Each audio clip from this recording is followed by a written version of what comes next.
것이 은혜였소.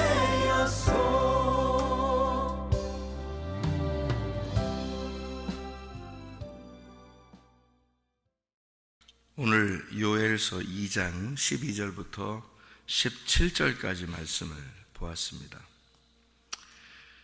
요엘서 2장 12절부터 17절, 우리가 이 요엘서 2장을 보면 말이에요, 여기 12절부터 17절까지 말씀을 보면 여호와께 돌아오라 하는 말이 돼 있고, 18절부터 이렇게 쭉 보다 보면 말이에요, 23절에 이른 비와 늦은 비에 대한 이야기가 나옵니다. 이른 비와 늦은 비 이렇게 나오고요.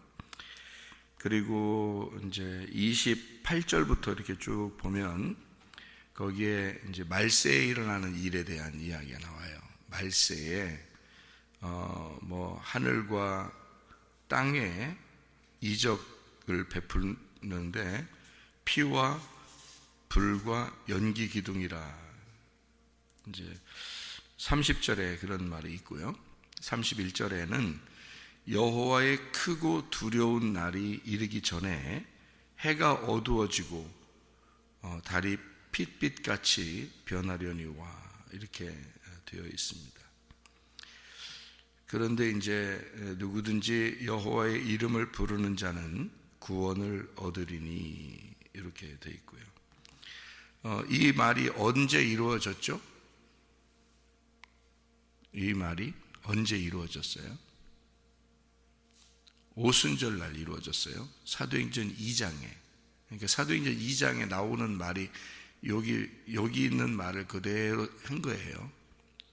예, 사도행전 2장에 성령 충만 받을 때, 그때 이제 그 베드로가 그 설교하는 그런 장면들 있잖아요. 그게 여기에 있는 요엘서 2장에 있는 내용을 쭉 얘기한 거거든요.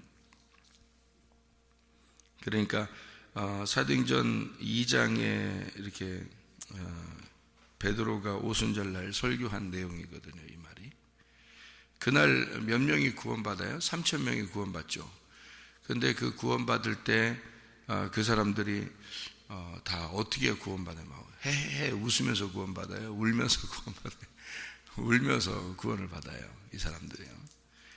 그러니까 이게 이제 어떤 의미냐면 이런 거예요. 여러분은 성령이 오시면은 회개하게 돼요? 아니면 회개하면 성령이 오시게 돼요? 자, 다시요. 성령이 오시면 회개를 하게 돼요? 회개를 하게 되면 성령이 오시게 돼요? 둘 다 맞아요. 둘 다. 회개를 맨정신으로 그냥 자기가 혼자 회개하는 게 아닌 것 같더라고요. 회개를 해보니까 그런 게 아닌 것 같더라고요. 회개도 성령이 임하셔서 성령이 회개를 하게 해줄 때, 그때 진짜 회개를 하게 되더라는 거죠. 그러니까 그 성령이 임하셔야지, 그 성령이 인도하셔야지 그 회개가 또 되더라는 거죠, 이게. 그리고 회개를 하니까 성령의 충만이 임하게 되고요. 회개를 하면 성령의 충만이 임하게 되고, 사도행전 2장에 이제 성령 충만이 120명 거기 마가의 다락방에서 기도하는 사람들에게 임했다 그러죠. 그러니까 120명의 성령 충만이 임하고, 그들은 사실 먼저 기도하고 있었어요. 계속해서 기도하고 있었던 사람들이고, 그 사람들이 성령 충만을 받았다 그랬어요. 사도행전 2장 1절부터 4절에. 그리고 설교를 했어요, 베드로가. 그 설교를 했고, 그 소리를 들은 3,000명이 이제 통곡을 하면서 회개를 하고, 이제 3,000명이 구원을 받았다라는 게 이제 사도행전 2장에 이제 뒤에 게 나오는 얘기예요. 그러니까 사도행전 2장의 첫 번째는 120명이 구원을 성령의 충만을 받았고, 그리고 이제 베드로가 설교하고, 그리고 3,000명이 회개를 했단 말이에요. 그 사람들이 어찌할꼬 하면서 우리가 어떻게 했으면 좋겠냐 이제 이러면서 이제 회개를 하게 된 거거든요. 그러면은 우리가 성령을 받고 회개를 하고 또 회개를 하면 성령 충만을 받게 되고, 그러니까 회개하면 성령 충만을 받게 되고, 성령이 오게 되면 회개를 하게 되고, 그러면 이제 이런 원리가 이제 성립이 되죠. 어떻게 되면 성령이 임하셔서 너를 회개하게 만들고, 네가 회개하게 되면 성령의 충만을 받게 된다. 이제 이런 이제 비슷한 원리가 성립이 되는 거죠. 왜냐하면 120명이 성령 충만 받은 건 그들이 기도하고 있었기 때문에 성령 충만을 받았고, 그리고 3,000명이 그 주변에 와서 회개를 하게 될 때 그들은 이제 구원을 받았고, 이렇게 되니까요. 우리가 이제 여기 요엘서 2장을 우리가 같이 한번 지금 보고 있는데, 요엘서 2장에서요, 여기에 30절, 31절을 보면 그게 무슨 말인가, 그 단어적으로 한번 무슨 말인가를 한번 이렇게 보면은, 그 이적을 하늘과 땅에 베풀리니 곧 피와 불과 연기 기둥이라. 실제로 이런 모습들이 이렇게 막 생겨난 것도 아마 있었을 거예요. 자연적으로 해나 달이나 뭐 이런 것들이 막 어떨 때는 달도 막 빨간해지고 막 이런 거 있잖아요. 그리고 뭐 어두워질 때 있고, 그죠? 근데 그렇게 어두워졌다고 해서 그날 막 종말이 이루어지고 그런 건 아니. 이제까지 중에서 그 달이 빨간하게 된 때가 있죠. 왜? 그죠? 달이 빨간하게 된 때도 있었고, 달이 검은하게 될 때도 있었고, 그죠? 해가 낮에 검은하게 이렇게 될 때도 있었죠. 이렇게 다 가리워져 가지고요. 그런 거 있었어요. 우리가 살아오면서 계속 우리가 보는 데도 그런 게 있었거든요. 그죠? 그러니까 그런 일들이 있다는 거예요. 근데 그러면 이 일들이 그 얘기를 하는 것인가? 그건 아닌 것 같죠. 그죠? 예. 그러니까 여호와의 크고 두려운 날이 이르기 전에 해가 어두워지고 달이 핏빛같이 변한다, 이렇게 되어 있거든요. 그래서 사람들이 그런 것들을, 이렇게 현상을, 자연현상을 보면은 예수님 재림하시는 거 아니냐, 종말이 오는 거 아니냐, 뭐 이렇게 하는데 계속 종말은 안 와요. 계속 그런 일들이 있었는데, 예전에도 있었을 거고, 우리가 살아있는 동안에도 있었고요. 그런데도 종말은 이루지 않았다. 이제 이런 얘기인데, 왜냐하면 성경이 이런 자연을 통해서 우리에게 설명을 해주는 거예요. 자연을 통해서. 여러분이 지금 앉아있는 이 모습이 뭐겠어요? 자연이에요. 자연. 그러니까 자연스럽게 앉아있는 건데요. 우리가 자연스럽게, 자연인데 이게 자연이에요. 자연은 뭐냐면 보이는 거잖아요. 그죠? 자연은 보이는 거예요. 여러분도 자연이라고요. 여러분도 보이잖아요. 보이는 거는 여러분이 아니라고요. 그러니까 자연도 여러분도 다 사라지게 됩니다. 왜냐하면 보이는 건 다 사라지게 되고, 보이지 않는 게 진짜인 거죠. 그래서 이제 성경을 있는 그대로 저도 옛날엔 봤죠. 그러니까 있는 그대로 봤으니까 보이는 거로만 본 거죠. 근데 보이지 않는 이제 말, 그러니까 그 속에 무슨 뜻이 담겨져 있느냐, 요걸 이제 우리가 보는 거고, 여러분 우리 자신도 자연인데 우리 속에 있는 내용이, 내가 속에 있는 내 영혼이 진짜 나니까 그 영혼이 어떠한가, 그걸 이제 보라고 했죠. 그러니까 성경도 마찬가지로 그렇게 되어 있어서 요거를 잘 이제 분석하고 연구하고 설명하고 해야 되겠죠. 그래서 최대한 좀 영적으로 가깝게 이것이 전달이 돼야 되고, 그래서 얘기를 하는 거거든요. 30절 31절에 피라고 하는 게 담입니다. 담. 아담이라는 게 뭐라면 하나님의 피예요. 아담 할 때 아가 하나님이고 담이라는 게 피거든요. 그래서 하나님의 피가 아담입니다. 그러니까 하나님은 아담을 통해서 살아있는 거죠. 그러니까 이게 무슨 말이냐면 여러분과 저도 아담이에요. 아담인데 하나님이 존재하는 것은 우리를 통해서 존재한다라고 하는 것을 이제 나타내는 겁니다. 하나님이 살아계신데 우리를 통해서 우리와 함께 우리를 통해서 살아있다는 거죠. 왜냐하면 하나님 보이지 않는 분이잖아요. 근데 피를 만들었어요. 그 피가 어디서 왔냐면 하나님으로부터 온 거예요. 그러니까 하나님의 피가 지금 우리를 살게 하는 거죠. 그죠? 하나님의 피가. 그걸 또 뭐라고 하겠어요? 말씀이라고 하죠. 그죠? 그러니까 피라고 하는 게 담이라는 단어인데요. 이게 이제 동물 피, 또 피 흘림, 포도즙, 그리고 살인할 때 그 피, 그러니까 이제 희생 제사할 때 그 피 있잖아요. 그런 피를 말하는 거예요. 담이라는 게요. 이게 담함에서 나온 단어고, 이게 벙어리가 된다, 참다, 조용하다, 침묵을 지킨다, 멸망하다, 잘라낸다 라는 그런 단어인데요. 거기서 나오는 이 단어인데, 그러니까 어떻게 보면 희생제사 드리는 그 희생제사의 피, 이런 의미고, 불이라는 게 애쉬라는 게 불타는 그 뜨거운이라는 말인데요. 왜 희생제사를 드리면 그 불에 태우잖아요. 그죠? 제사를 드리면 그 불에 태운다고요. 피를 담고 나머지는 다 불에 태워버리잖아요. 그죠? 그러면은 연기 기둥이 올라가죠. 이렇게.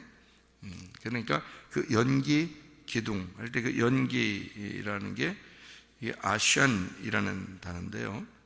이게 수증기, 먼지, 노염, 분노한다, 연기 난다, 이런 단어고, 기둥이라는 게 티마라라는 단어고, 이게 구름 기둥 할 때 그 연기에서 이렇게 기둥이 돼서 이렇게 올라가는 그런 이제 구름 기둥 같은 그 기둥을 얘기하는데요. 이게 타마르에서 나온 단어입니다. 이게 똑바로 선다라는 단어인데요. 종려나무를 가리키기도 하고요. 그래서 그게 똑바로 선다, 종려나무, 뭐 이런 의미인데, 그러면 이제 보세요. 피와 불과 연기 기둥 다 뭐에 해당되는 말인 것 같아요?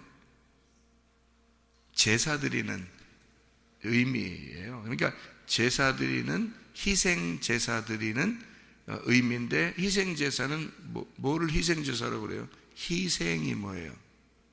죽는다는 거예요. 그러니까 이제 멸망시키고 죽는다는 의미를 표현하려고 한 거죠. 이 요엘서의 2장에 나와 있는 말을 베드로가 오순절날 했다는 얘기는 죽음을 설명하는 거죠. 그죠? 죽음을 이야기하는 얘기예요.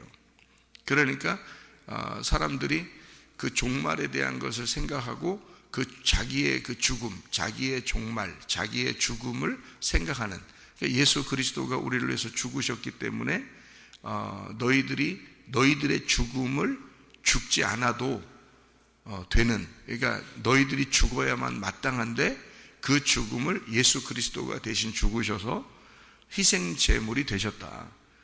그래서 이제 이 사람들이 그럼 우리가 어떻게 하면 구원받겠냐, 이제 이런 얘기가 나오는 거죠.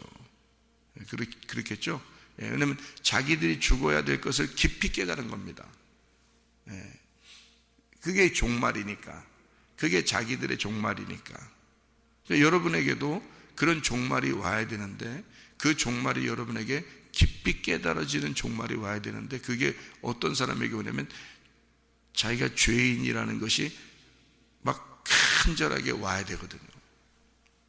자기가 죄인이라는 게 간절하게 오려면 죄를 져봤어야지, 뭘 자기가 아는 죄를 뭐 많이 져봤어야지 알 거 아니에요. 근데 자기는 그래도 착하게 살려고 노력했는데 이러면 희망이 없는 거예요. 그런 사람들이 다 바리새인이었던 거예요. 그러니까 성경에 바리새인들이 여러분보다 훨씬 착하게 살았어요. 바리새인들은 겉으로 볼 때는요 정말 착하게 살았어요. 마음으로 뭐 조금 그런 일이 있다는 그 사람들은 마음의 죄를 그렇게 크게 생각하지 않았거든요. 이 바리새인들은 예수님 당시에 십계명을 지킨 거에 대해서 굉장한 자부심을 가지고 있었던 사람들이에요. 그러니까 이 십계명이 그 사람들은 뭐 철저하게 지키니까 그 율법을 그냥 율법을 이렇게 옷 입는 것까지도 머리 모양까지도 율법을 지키면서 살아요. 그 사람들이 철저히 그 바리새인들이요. 그렇기 때문에 자기들은 죄인이라고 여기질 못하는 거예요. 예수님이 오기 전까지는. 예수님이 와가지고 처음 죄인이라고 그런 거예요. 바리새인들한테.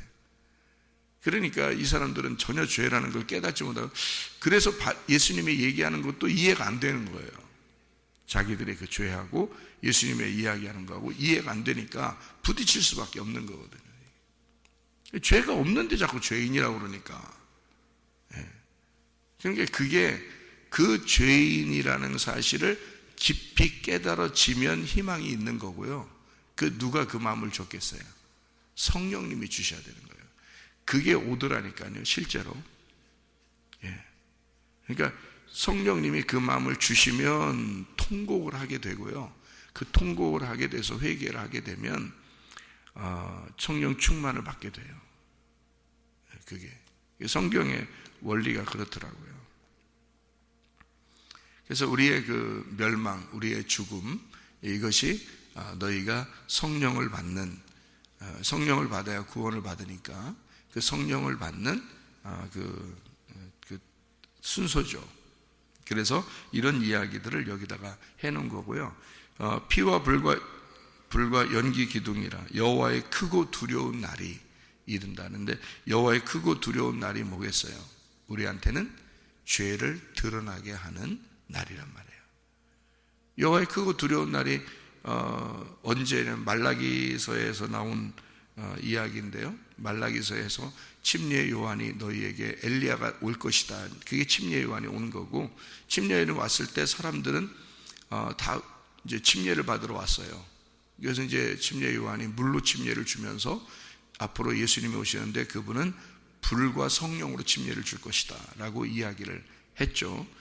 그러니까 침례라고 하는 건 그 자체가 물속에 들어가는 거고, 그리고 예수님이 오셔서는 불과 성령으로 침례 주니까 불은 태우는 거거든요.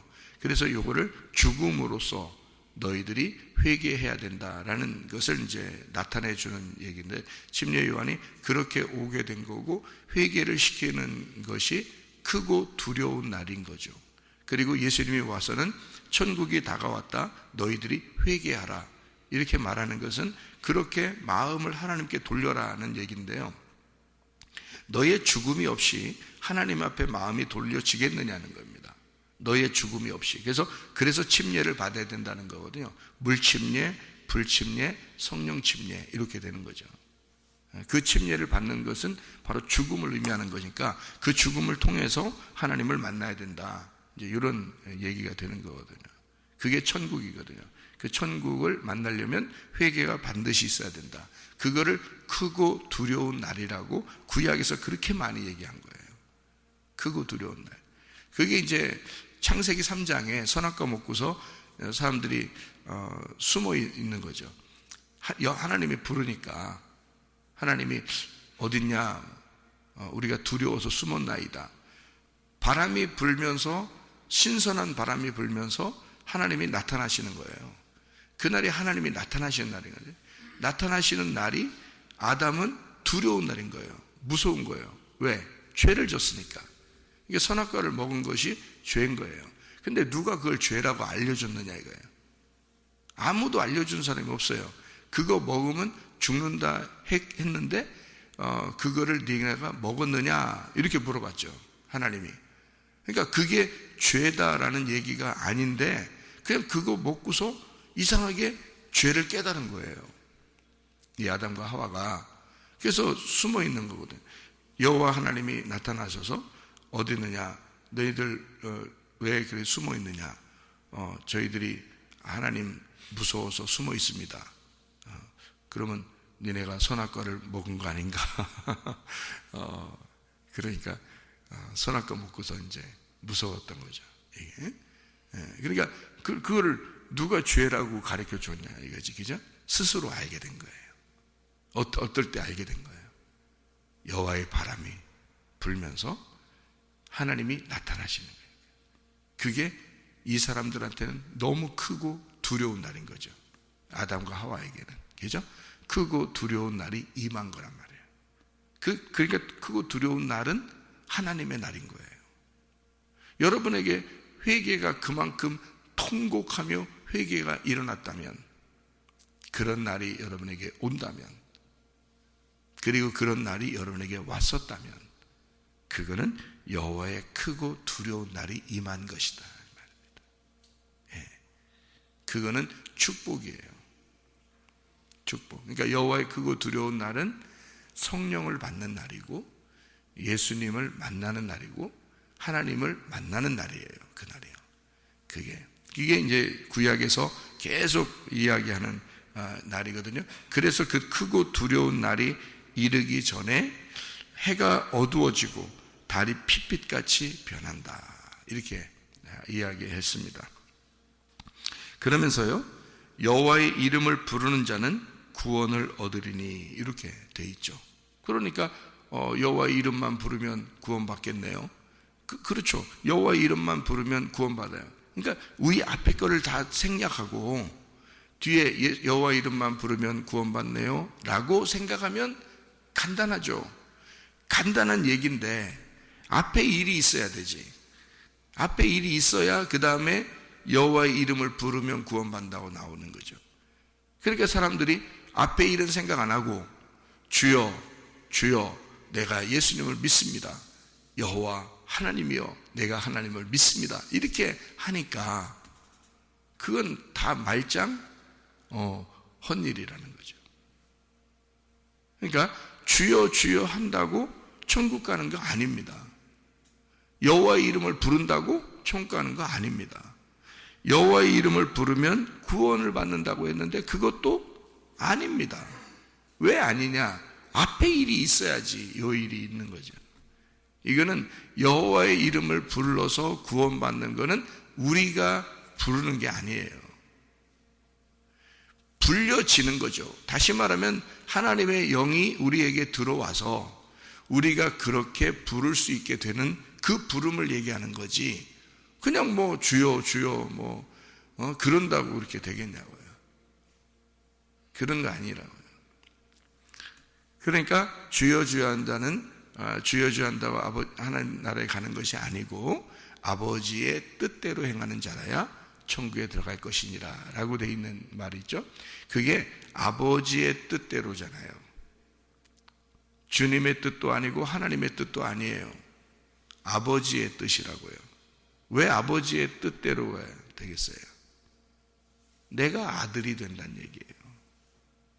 내가 아들이 되려면 내가 종이었던 자리에서 죽어야 아들의 자리로 오죠. 종이 어떻게 아들 됩니까? 종이었던 자리에서 아들로 들어가야 아들이 되는 거죠. 네. 그러니까 죽어서 돌아왔다라고 하는 얘기가 있죠. 돌아온 탕자 얘기할 때 이 아들은 죽었다가 돌아왔다 이렇게 했죠. 그죠? 그죠? 그러면 아들이 나갔어요. 아버지의 아들이라면 나가면 안 되죠. 그냥 아버지 집에 있었어야 되죠. 그런데 이 아들이 나갔다고요. 그러니까 아버지하고 떨어진 겁니다. 아버지하고 떨어졌는데 거기서 죽어야 들어온다는 거예요. 맞죠? 죽어야 들어오는 거예요. 그러니까 아버지는 이 아들이 죽어서 들어오기를 바란 거예요. 그냥 돌아오면 안 돼요. 그냥 돌아와서 다시 또 아버지 재산 반 나눠주세요 하고 또 나가면 안 되잖아요.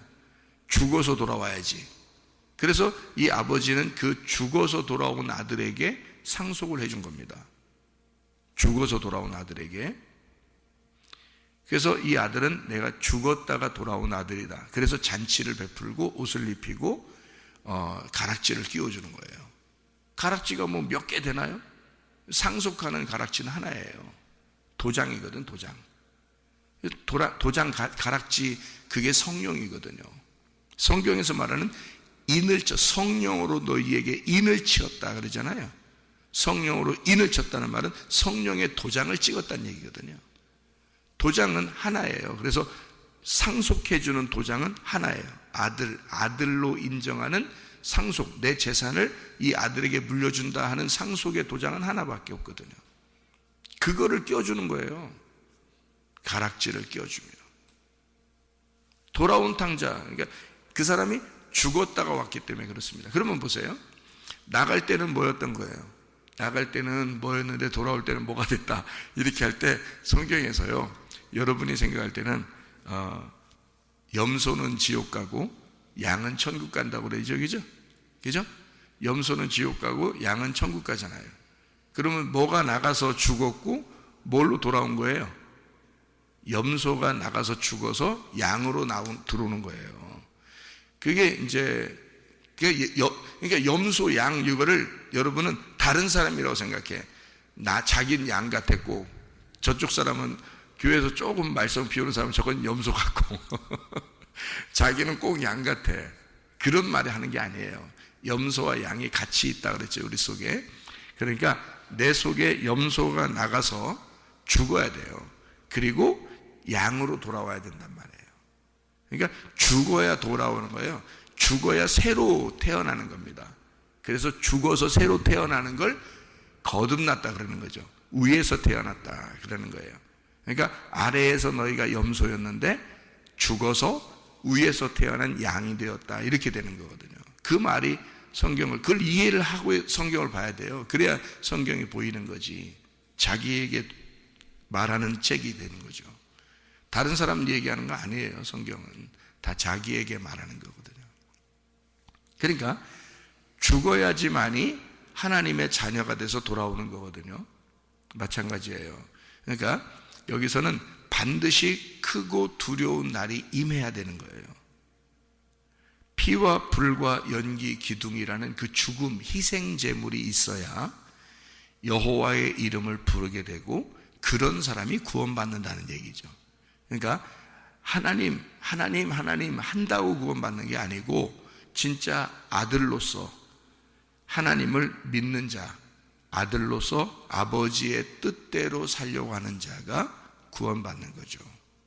그 사람이 천국에 들어가는 겁니다. 그러니까 아들이 돼야 돼요. 그러려니까 죽음이라는 게 필요해요. 그래서 작건 크건 간에 다른 사람이 볼 때는 작은 일인데 그 사람이 볼 때는 자기는 큰 일이라고 생각되는 것들도 있어요. 그래서 막 통곡하게 되고 회개하게 되고 막 이런 것들이 있거든요. 다른 사람은 모르는데 자기한테는, 다른 사람이 볼 때 아유 뭐 그거 가지고 그렇게 울어 뭐 이러는 게 있는데 자기한테는 그게 큰 일이에요. 큰 일이고 자기에게는 그게 너무 괴로운 일이고, 이런 것들이 크건 작건 그런 게 다 있는 것 같아요, 사람들에게.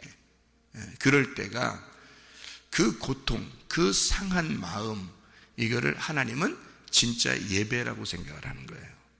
그거를. 아무도 몰라주는, 자기만 아는 그 고통과 괴로움이 분명히 있다고요. 그럴 때가요, 자기에게 피와 불과 연기 기둥이 온 거예요. 그래서 자기가 해같이 생각하는, 달같이 생각하는 것들이 다 무너져 내려서 어두워지는 거예요. 그러니까 세상 새카만 거지 아주. 네? 그런 게 오게 되면 그때가 기회인 거예요. 그게 여호와 주님이 여러분을 찾아오시는 날이에요. 아주 죽겠는 거예요. 그냥 그날이 죽겠는 거예요. 이것만 해결되면 막 진짜 살겠는 거예요. 그럴 때, 그때 주님이 우리를 찾아오시는 날이다. 그때 하나님과 결판을 내는 거예요. 하나님, 내가 주님을 위해서만 살겠습니다. 내가 주님 뜻대로만 살겠습니다. 그때 결심을 하는 거죠.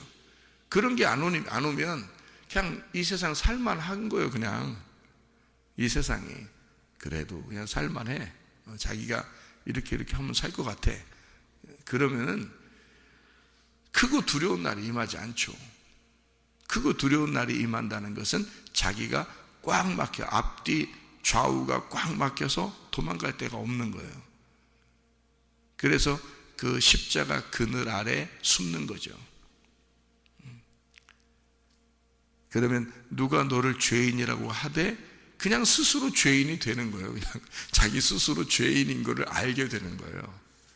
그래서 그게 하나님의 바람이 불어오면, 하나님의 바람이 성령이 알려주시면, 성령이 여러분을 회개케 하시면요, 통곡을 하게 됩니다, 여러분. 그런 일이 반드시 오게 되고, 제가 말하는 것이 참 그런 게 있구나, 나도 그런 게 있었는데 하는 사람이 있었을 거예요. 그러면 그게 놀라운 기회입니다. 그게요, 하나님이 여러분을 사랑하신다는 증거고요, 하나님이 그런 걸 통해서 가르쳐 주시는 거예요. 그걸 하나님은 사랑하는 자에게 책망과 징계를 통해서 사랑하신다. 그리고 열심을 내라, 너희가 회개하라. 그런 말씀이 되는 거거든요. 그래서 하나님 반드시 우리를 사랑하신다. 여기 그 요엘서 2장을 보면요, 특징이 뭐가 나오냐면 23절에 이른 비 늦은 비가 나옵니다. 요엘서 2장의 23절에요, 이른 비 늦은 비가 나오고요, 그리고 13절에 보면 옷을 찢지 말고 마음을 찢어라 라는 말이 나오고요, 그죠? 그리고 12절에 보면 금식하고 울며 애통하고 마음을 다하여 내게로 돌아오라, 이렇게 이야기했습니다. 그랬더니 마음을 찢어야 된다라고 되어 있고요, 옷을 찢는다, 또 몸을 찢는다, 마음을 찢는다, 이게 다 뭐냐면 죽음을 말하는 거예요. 육체를 끊어내는 것을 말하는 거거든요. 육체를 끊어내니까 마음이 남는 거죠. 육체를 끊어내니까 마음이 남아서 하나님 앞에 돌아오는 거니까 마음을 찢게 된 거죠, 그게.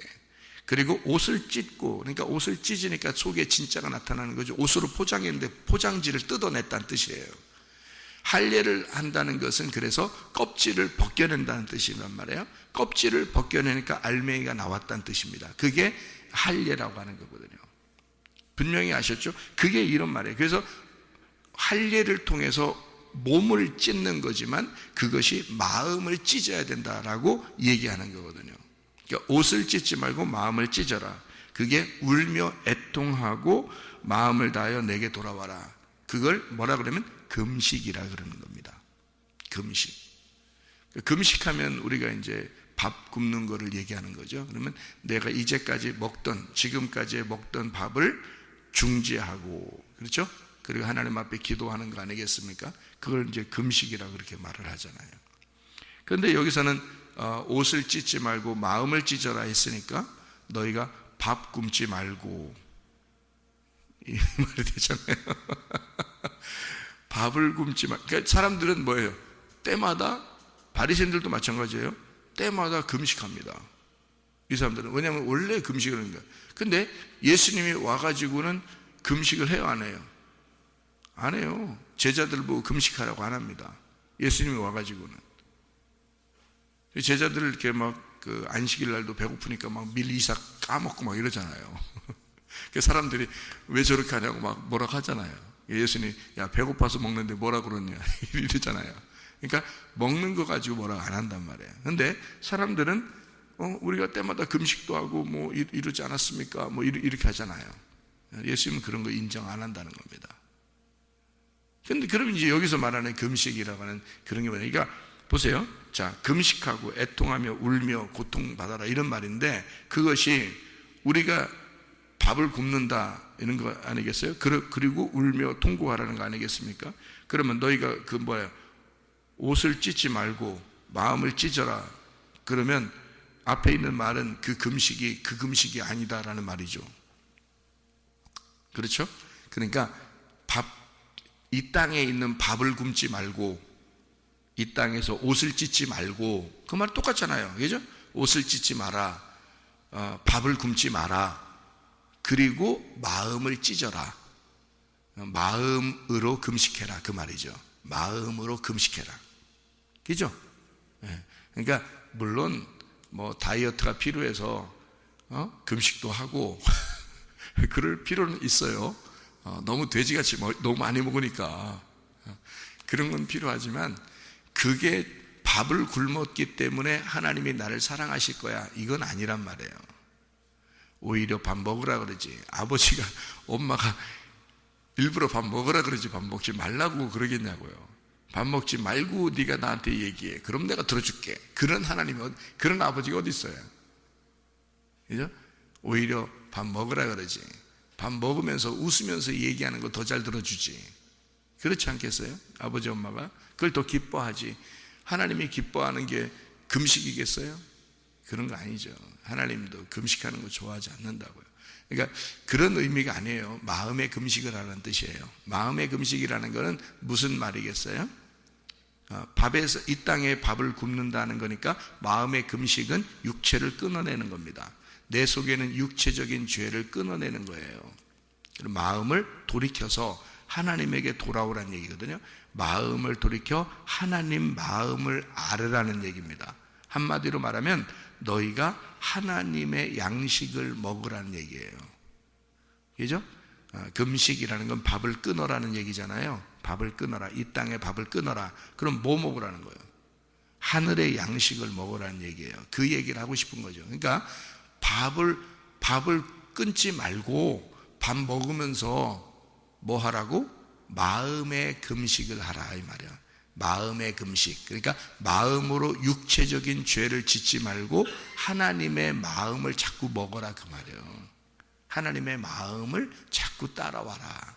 그게 뭐냐면 관역으로 돌아오라는 얘기거든요. 죄는 관역에서 벗어나는 걸 죄라 그러고 관역으로 돌아오는 것을 의라고 그러거든요. 그러니까 관역으로 돌아오는 걸 하나님 마음이라 그래요. 하나님 마음을 깨닫고 하나님 마음을 알아라. 그게 금식입니다. 여러분과 제가 오늘 새벽에 이렇게 말씀을 나누는 것은 금식하는 시간이란 말이에요. 이게 금식하는 시간이라고. 그러니까 사람들의 생각에 금식하고 우리가 생각하는 금식은 다른 거예요. 그죠?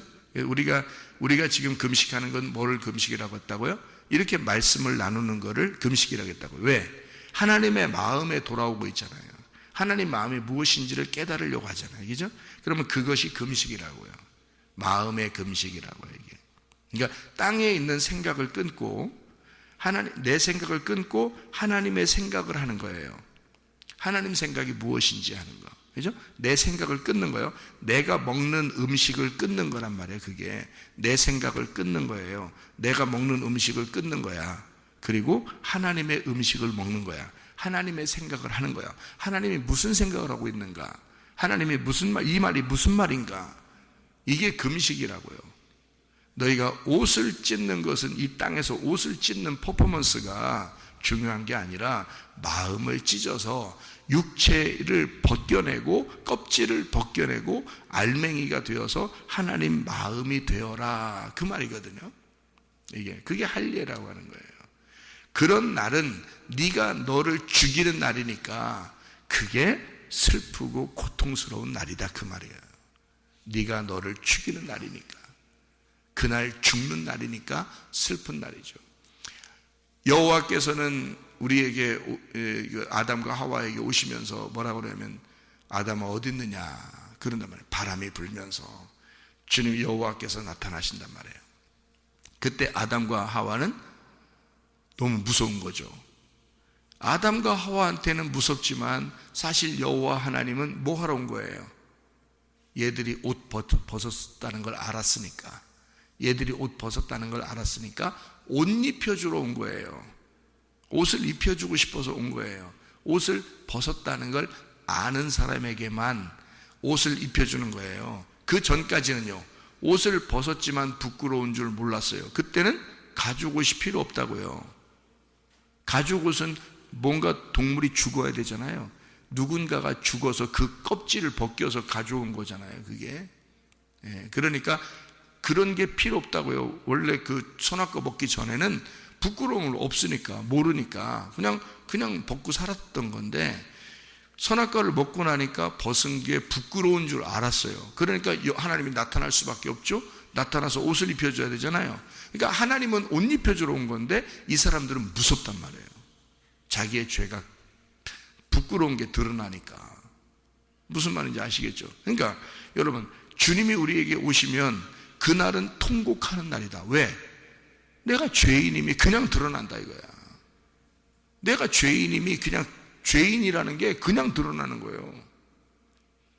그러니까 하나님의 마음이 진짜 뭔지를 몰랐던 거죠. 그래서 죄를 지었던 거고, 우리는 그 죄 가운데 살면서 뭐가 큰 죄냐?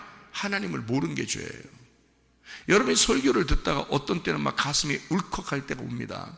그리고 어떨 때는 막 가슴이 메어질 때가 옵니다. 어떤 때 가슴이 시원할 때가 옵니다. 근데 기쁘긴 하지만 속에는 슬픔이 올 때가 있어요. 왜? 설교를 들으면서 뭐냐면 하나님 말씀이 그런 거였구나. 저 말이 이런 거였네. 내가 왜 이제까지 몰랐을까? 내가 오늘 알았네. 이럴 때 그때가 자기 속에서는 통곡하는 날이에요. 그게 말씀이 깨달아지잖아요. 하나님의 마음이 전달되어 오잖아요. 그게 그러면 주님이 찾아오시는 거고, 나는 그 나의 벗었음을 내가 왜 이제까지 몰랐을까? 내가 왜 이렇게 죄 가운데 있었을까? 이것이 팍 드러나는 때란 말이에요. 그러니까 옷 벗었음이 드러나는 거죠. 내가 왜 이걸 몰랐을까? 내가 왜 그러니까 모르는 게 죄인 거지. 성경에서 하나님을 모르면 죄라는 거니까. 예수를 모르면 죄예요. 다른 죄는 없어졌습니다. 그러니까 없어졌다 그러니까 다 막 괜찮은 줄 알아. 또 그럴까봐 겁나. 그런 말이 아니에요. 그런 죄를 다 져도 된다 이런 말이 아니야. 그런 말이 아니라 그런 사소한 죄까지도 어떤 것도 자기 속에서 막 드러나 버려요. 주의 말씀이 오면, 주의 바람이 막 불어오면요, 이게 막 드러나 버린다고요. 그때는 자기가 막 숨고 싶죠. 내가 하나님을 정말 몰랐구나. 이런 게 오면, 그러면 그때가 회개의 날이고 여호와의 크고 두려운 날이에요. 그냥 막 통곡하게 돼요. 통곡하게. 자기가 정말 주님을 몰랐기 때문에 이렇게 살았구나 하는 것이 통곡하게 돼요. 그게 하나님의 성령의 바람이 불면 그런 거예요. 그리고 이 사람을 성령 충만하게 만들어버립니다. 그래서 옷을 입혀버리죠. 성령 충만이라는 게요, 겉으로 이렇게 뭘 싸는 겁니다. 감싸는 거예요. 그래서 성령의 능력이 위로부터 임할 때까지 너희는 여기를 떠나지 마라 라고 얘기한 게, 위로부터 임하는 게 뭐냐면 성령의 능력이 너를 옷 입힐 때까지 라는 뜻입니다. 그게 성령 충만이에요. 성령이 오시면 우리를 크고 두렵게 만들어, 그리고 회개하고 통곡하게 만들어 내 육체를 찢게 만들고요, 하나님의 마음을 깨닫게 만들어요. 그리고 성령의 충만으로 옷을 입혀주신다는 겁니다. 그게 성경이에요. 그래서 이른 비와 늦은 비가 너희에게 임한다. 이른 비가 가을에 임하는 거고요, 늦은 비가 봄에 임하는 겁니다. 그러니까 이걸 왜 이른 비, 늦은 비를 가을과 봄으로 이야기했는 거냐면, 예수님의 오시는 것이 가을이고요, 예수 성령님이 오시는 게 봄이거든요. 그래서 요거를 이른 비와 늦은 비로 맞춰놓은 거예요. 여기 농사 지을 때 이른 비와 늦은 비가 굉장히 필요하거든요. 이른 비가 와야지 농사 되는 거예요. 늦은 비가 와야 농사가 되는 거예요. 그러니까 이게 농사라는 건 반드시 이른 비와 늦은 비를 통해서 농사가 되는 거거든요. 1년 농사가요. 그러니까 이 사람의, 하나님이 나를 농사할 때는 비를 통해서 농사하는 거예요. 그러니까 이른 비를 통해, 늦은 비를 통해 나를 추수하는 거거든요. 그러니까 늦은 비가 온다, 이른 비가 온다. 이른 비가 뭐 가을에 온다겠죠. 그러니까 가을에 추수, 뭐 봄에 씨 뿌리고 농사하고 추수, 이런 의미, 그런 의미가 아니에요. 이른 비, 늦은 비, 가을, 봄, 예수님 오시는 거, 성령님 오시는 거예요. 그래서 예수님 오셔서 그게 초림이라 그러고요, 성령님이 오시면 그게 재림이라 그러는 거예요. 그게. 그러면 예수님이 어느 날 오시는 거는 중요해요, 안 중요해요? 하나도 안 중요해요.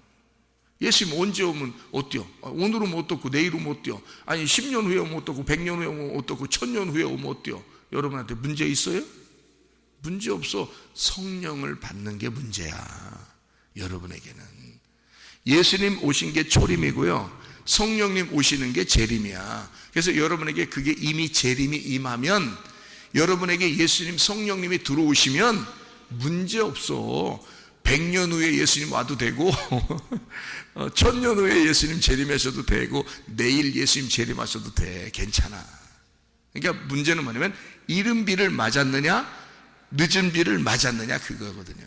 그래서 이른 비는 예수님의 초림이고요, 늦은 비는 성령님의 오심이란 말이에요. 그거를 네가 받았느냐, 이른 비와 늦은 비가 너한테 임했느냐 그거예요. 그게. 그래서 이른 비 늦은 비 올 때는 다 뭐가 일어나면 통곡이 일어납니다. 통곡이. 왜 통곡이 일어나요? 그 통곡은 너의 죽음, 너를 멸망시키러 오는 거니까. 예수가 처음에 오실 때도 이 지구의 땅을, 이 어둠을 물리치러 온 거잖아요. 빛으로 멸망시키러 온 거라고요, 여러분. 그래서 예수를 만나는 사람들마다 다 통곡하게 되는 거예요. 그리고 예수를 이미 통곡이 있는 사람은 예수 만나면 구원받는 거고요. 이해가 돼요? 예수 만났는데 통곡하지 않은 것들은 예수님 만나면 그냥 막 다 그냥 예수님이 막 찔러버리잖아요.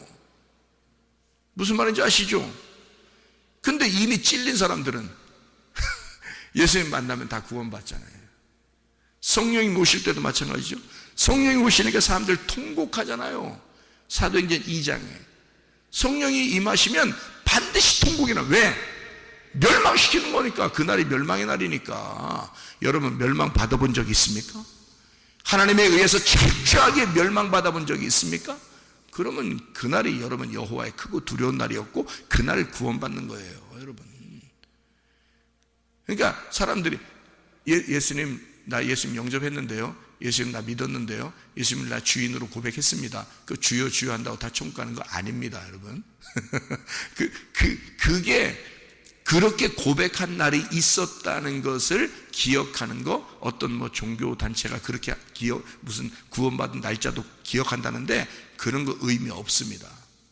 그게 구원이 아니거든요. 성경의 구원은 나의 멸망, 나의 죽음이 오는 날, 여호와의 크고 두려운 날이 내게 임하는 날, 그것이 피와 불과 연기 기둥이 내게 와서 내가 생각하는 그 해와 달이 다 어두워졌을 때, 그리고 내가 죽음이 왔을 때, 그때가 구원입니다. 그게 성경적인 구원이에요. 그때 하나님의 성령이 임하시는 거거든요. 내가 어둠이라는 걸 발견했을 때, 내가 통곡하며 하나님을 몰랐다고 하는 사실을 알고 마음을 찢었을 때, 그때 하나님이 우리를 구원하시는 거거든요. 그런 사람이 구원받는 거예요. 그런 날이 여러분에게 있었어야 하고, 그런 날이 임했다면 여러분은 이제 하나님께서 말씀으로 여러분을 양육하실 것입니다. 여러분 오늘도 그 주님과 동행하다가 주님 만나시기를 바랍니다. 아멘. 기도하겠습니다.